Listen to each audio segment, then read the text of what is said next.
Shalom, shalom. This is Kapari, aka Pops, out of GMS Chicago, with a brief sit down. I'm almost call it a one and done, but I'm only going to have a couple precepts on this or whatever. But before I get started, though, like always, I want to send all praises, honor, and glory out to Yahweh, Bahashem Yahweh Shai, Bahashem Akakwadash, to the apostles and elders of GMS out of New York, the elder bishops out of Connecticut. I want to send double honors because they do rule well. For the brethren around the world, pushes truth uncut, unfiltered, give you the good, the bad, and the ugly, the scriptures to collectively declare war on this wicked man's rulership. A hearty shalom, as Elder Malcolm would say. How does he say that? Uh, Risking their lives and their freedom now more so than ever. Okay, for the hopeful elect, I hope this is edifying. For the aqua, the few and the true, let's listen, sincere, the chair to keep doing so. But for the scorners, call for reprobate, 230 Israelites and 17 other nations. When the midst of Jacob's trouble, he's only going to get a whole lot worse because we are in the midst of Jacob's trouble now. Okay, so this is 2nd Ezra 15. I'm going to start at 14. Woe to the world and them that dwell therein, for the sword and their destruction draweth nigh. And one people shall stand up and fight against another, and swords in their hands.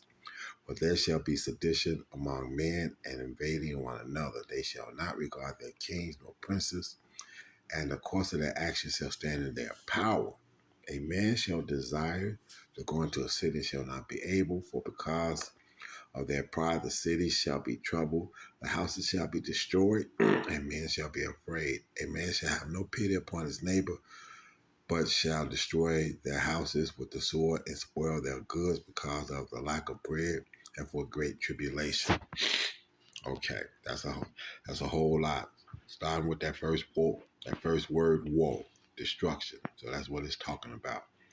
How this man's society and the destruction that it's going to perpetrate pursuant to Revelation 12 and 12. He coming down with great wrath because he knows he's got a short time.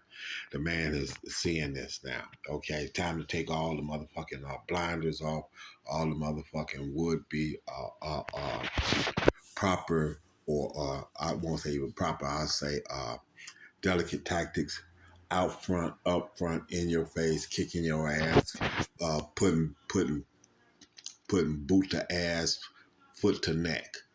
That's what Nero DJ on. Okay, DJ T is on. Boot to ass, foot to neck. Okay, uh, making America great again, but not for any people of color. Period. Bottom line in the story. Okay.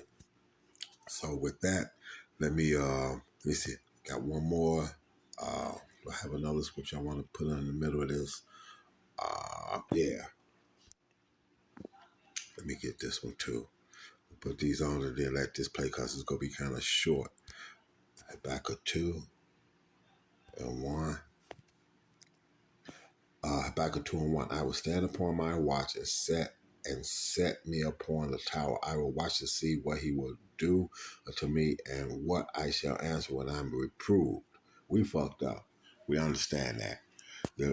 As men of the hopeful elect, wanting to be part of the 144,000, the rulers, we accept the fact of what we fucked up, what we did, our punishment, why we serving it out, and do it not necessarily begrudgingly, but with the idea and knowing that, okay, we deserved it. So whatever we got, as a matter of fact, what we getting is less than what we deserve. Okay?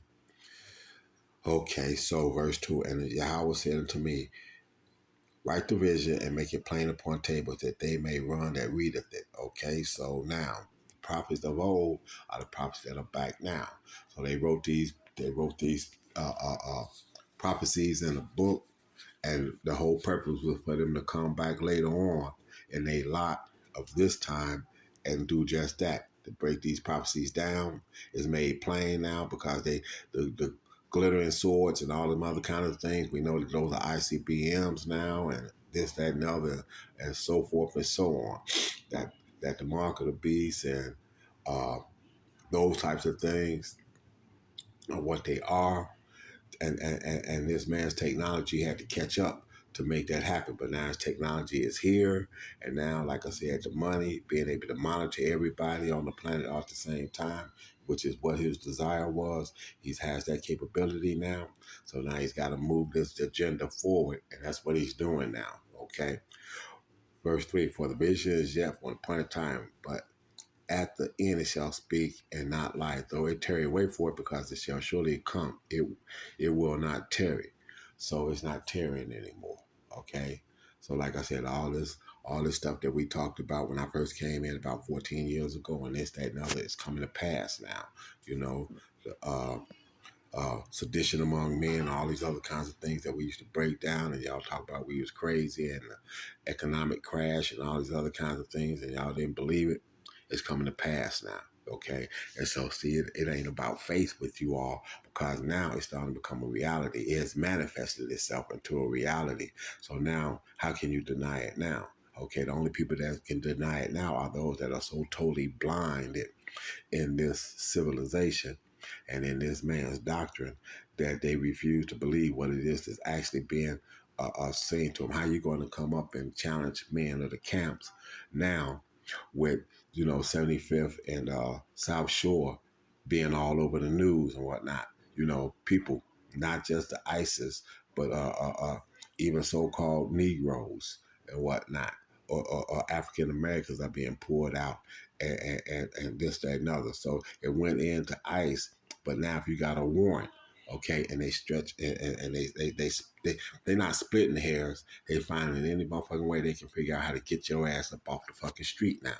Okay, so those are a couple scriptures I'm gonna put on it. Now let me go get the video.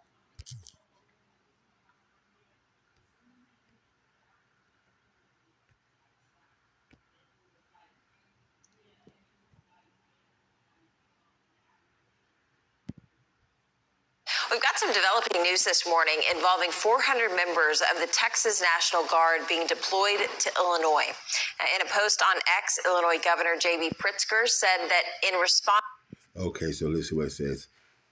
This evening, President Trump is ordering 400 members of the Texas National Guard for deployment to Illinois, Oregon, and other locations within the United States. No official from the federal government called me directly to discuss or coordinate. Okay, so what I said, sedition among men. So now you got governors that's their the National Guard is their actual so-called military or militia for their particular states now being called. And since Pritzker, uh, since Governor Pritzker isn't with that, DJ Trump is moving people around. He said, okay, you don't want to do it. I've got another governor that'll let me get whatever it is I need. Texas will let them do it. So Texas said, yeah, I'm going to send 400 of my troops up there to it. Because see, that's supposed to be a governor's call. As they say, the OG call is supposed to be a governor. Like I said, I was here for the fucking riots of '68 with the King riots. Okay. And Mayor Daley made the call down to whoever the governor was, but actually Old Man Daley at that time actually had more pull than the governor of the state. But so he had, but Sears and Roebuck, the owner of that, had told him if they go into his warehouse on the west side, that he would go pull all the Sears and Roebucks out of the Chicagoland area. So Old Man Daley called down and told him to activate the National Guards, and then he made the direction, Old Man Daley, as to where they was going to be deployed and where they was going. And he put them around at Sears and Roebuck. I don't even think it was Sears and Roebuck then. I think it was just called Sears. That was around, which was on the west side. He put the National Guard troops over there and gave them orders, shoot to kill. And that was publicized in the Chicagoland area. It was known that there was that. And my mom actually told my oldest brother at the time, by another man, to Actually, he couldn't go back out there anymore. After that, all the looting that had occurred for a day or so, then once that was ordered, he couldn't go back out there. So I remember all that, and this, that, and other. So Governor Abb, so as you can see at Texas, 400 members of Texas National Guard deployed to Illinois. Governor Governor Greg Abbott authorizes it. So this is what we got going on now. Okay, so let me let this run. To that deployment, quote, no officials from the federal government called me directly to discuss or coordinate. Meantime, in response, Governor Greg Abbott said he, quote, fully authorized it. Okay, so Governor Greg Abbott said he fully authorized the president to call the 400 members of the Texas National Guard because he wasn't authorizing that. Okay, and so what is he being authorized to call up? 400 members of the Texas National Guard. And who are they to do? They're supposed to be protecting the ISIS employees. Okay, so now like I said, I'm ex-military. Okay, and this, that, and other, and was a security specialist. I don't brag on it, this, that, and other, but the real thing is this: when you're in a gunfight, you're not actually fighting. Like I said, it wasn't about being in the Air Force. It wasn't about being in the U.S. military. Once you get into a hot situation, it's about trying to defend and watch that man that you fight next to's back. And vice versa, him watching yours. So you pull up 400 troops and send them, split them up, 200 here, 200 there, whatever you might do and whatnot. But once the shit goes down, I'm there to protect them. Okay, so guess what? If they're caught in a hot situation, then we're caught in a hot situation. Because, like I said, they're not going to distinguish as to who they trying to get and who they not. So this is what it is. So this isn't slick. This is his way of being able to get around and get enough turmoil stirred up that he can declare martial law. Okay, uh, nationwide. Okay, that's what it is. Okay, he was able to pull it in Washington, but he can't pull it in the rest of the places. So he's got to get them governors, and the governors that don't want to go along, he's got to get governors that will go along and send their National Guards to those people. And this is what he's doing now. Okay, but he says he authorized President to call up 400 members of the Texas National Guard to ensure the safety of the federal officials. Who was that? The ICE employees. You can either fully enforce. Okay. Quote, the deployment of his state's troops to ensure safety for federal officials. In recent weeks, Trump has ordered the deployment of federal troops. Let's see what it says. You can either fully enforce protection of federal employees or get out of the way and let Texas guards do it. Okay? Peep that.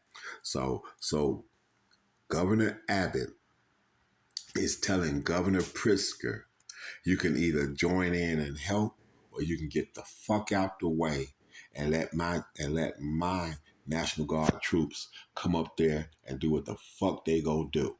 Period. Okay? No guard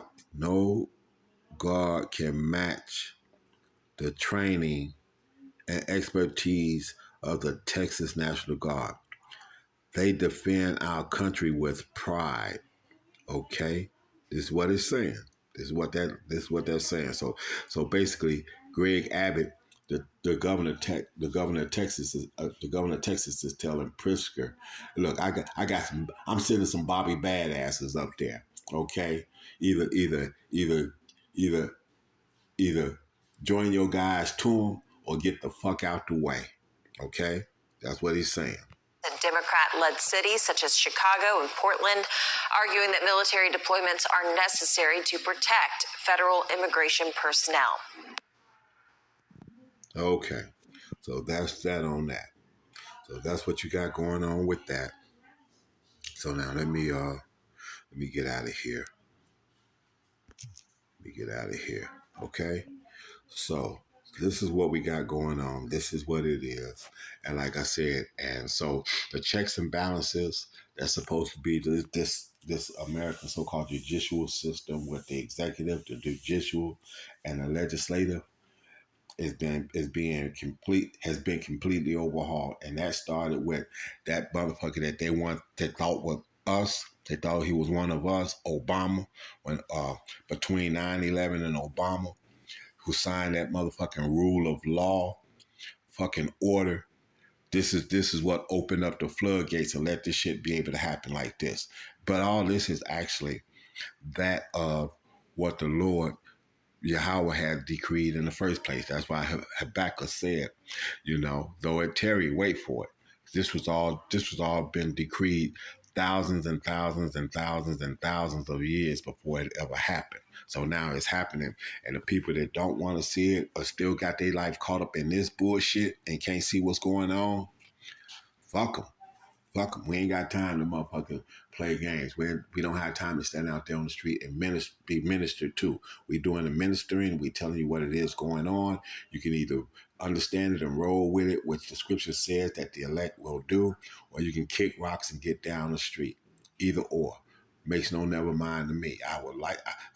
My job is to wake up the elect and condemn the rest of the world. So with that, I want to send all praises, honor, and glory out to Yahweh Bashem Shai, Bahashem Kakwadash, to the apostles and elders of GMS again, and the bishops out of Connecticut, double honors.